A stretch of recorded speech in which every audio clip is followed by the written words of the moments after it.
एक राज्य में एक पराक्रमी राजा का शासन था। उसकी कोई संतान नहीं थी। ढलती उम्र के कारण राज्य के भावी उत्तराधिकारी को लेकर वह अत्यंत चिंतित था। अंततः उसने राज्य के ही किसी योग्य नवयुवक को राज्य की बागडोर सौंप देने का निश्चय किया। भावी उत्तराधिकारी के चयन हेतु उसने योग्यता परीक्षण का आयोजित किया। इस हेतु एक शानदार महल का निर्माण करवाया गया। महल के दरवाजे पर गणित का एक समीकरण अंकित कर पूरे राज्य में घोषणा कर दी गई कि राज्य के सभी नवयुवक महल का दरवाजा खोलने आमंत्रित हैं। दरवाजे पर अंकित समीकरण हल कर दरवाजा खोलें। जो दरवाजा खोलने में सफल होगा उसे महल उपहार स्वरूप प्रदान किया जाएगा और साथ ही राज्य का उत्तराधिकारी भी घोषित कर दिया जाएगा। घोषणा के दिन से ही उस नवनिर्मित महल में नवयुवकों की लाइन लग गई।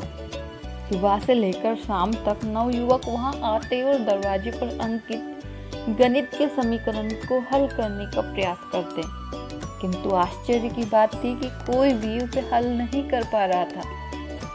कई उसे लिखकर या याद करके जाते और घर पर उसका हल निकालने का हर संभव प्रयास करते, किंतु फिर भी असफल रहते। कई दिन बीत गए। राज्य के बड़े से बड़े गणितज्ञ भी उस समीकरण का हल निकाल पाने में असमर्थ रहे। तब राजा ने दूसरे राज्यों के गणितज्ञों को आमंत्रित किया।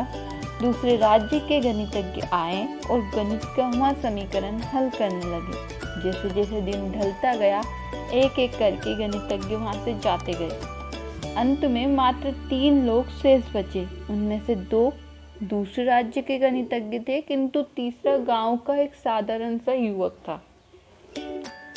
दोनों गणितज्ञ जहां गणित का समीकरण हल करने में लगे हुए थे, वहां युवक एक कोने में खड़ा होकर उन्हें देख रहा था।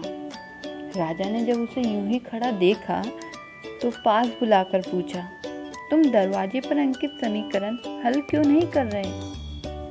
युवक बोला, महाराज, मैं तो बस यूं ही इन नामी गिरामी गणितज्ञों को देखने आया हूँ। ये अपने राज्यों के इतने बड़े बड़े गणितज्ञ हैं, इन्हें समीकरण हल करने दीजिए।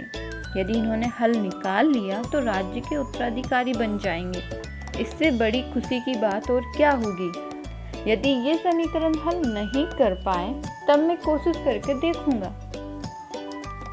इतना कहकर युवक एक कोने में बैठकर गणितज्ञों को देखने लगा। पूरा दिन निकल गया और शाम घिर आई, किंतु दोनों गणितज्ञ समीकरण हल नहीं कर पाए। उनके मस्तिष्क में पूरे दिन मात्र एक ही प्रश्न घूम रहा था कि आखिर इस समीकरण में ऐसा भी क्या है, कैसे ये हल होगा, कैसे महल का ये दरवाजा खुलेगा।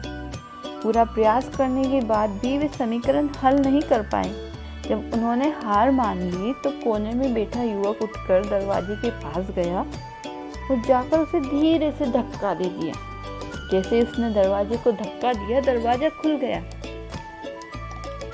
दरवाजा खुलते ही लोग उससे पूछने लगे कि तुमने ऐसा क्या किया कि महल का दरवाजा खुल गया?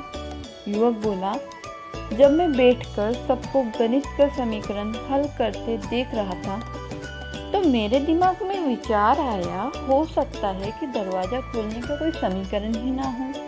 इसलिए मैं गया और सबसे पहले जाकर दरवाजे को धक्का दे दिया। दरवाजा खुल गया।